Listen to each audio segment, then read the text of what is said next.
Imagine a universe so dark, so thick with cosmic fog, that even light couldn't travel through it. Now imagine the moment the very first stars ignited, blasting ultraviolet radiation powerful enough to transform the entire cosmos. But here's the real question. What if this ancient transformation didn't just clear the universe, but also created gravitational wave signals we might detect today? Right after the Big Bang, the universe was hot, dense, and glowing, but as it expanded, it cooled. At about 380,000 years old, atoms formed, and suddenly the universe went dark. Hydrogen gas filled everything like a cosmic fog. No stars, no galaxies, no light, just silence and darkness stretching for millions of years. Then something extraordinary happened. Gravity pulled pockets of hydrogen together until, boom, the first stars were born. These weren't gentle stars like our sun.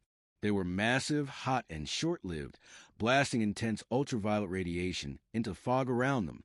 This radiation began tearing electrons away from hydrogen atoms, a process called reionization. And with every atom stripped, the fog thinned. Light could finally travel freely. This is how the universe becomes transparent. Over hundreds of millions of years, more stars and early galaxies formed, each contributing to the cosmic cleanup. Slowly, the universe transitioned from opaque to transparent, like a cosmic sunrise after a long night. This era is known as the Epoch of Reionization, and it marks the moment the universe became visible. Every galaxy we see today, every telescope image, every cosmic structure, was only possible because the first stars cleared the way. And there's a hidden gift, new gravitational wave sources. But here's the twist most people never hear about. Those first stars didn't just light up the universe. They also created the first black holes.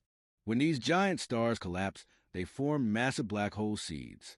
Some merged, some grew, some formed tight binary systems. And all of them could produce gravitational waves, ripples in space-time that we can potentially detect today. This means the Epoch of Reionization didn't just give us light. It may have filled the universe with the earliest gravitational wave signals. Signals that current and future detectors like LIGO, Virgo, CAGRA, and LISA might uncover. And through those ripples, we begin to hear how the universe remembers its own beginning. The first stars didn't survive, but their fingerprints remain in the transparency of the universe, in the galaxies we see, and possibly in the gravitational waves still echoing across space-time. We're not just observing the cosmos.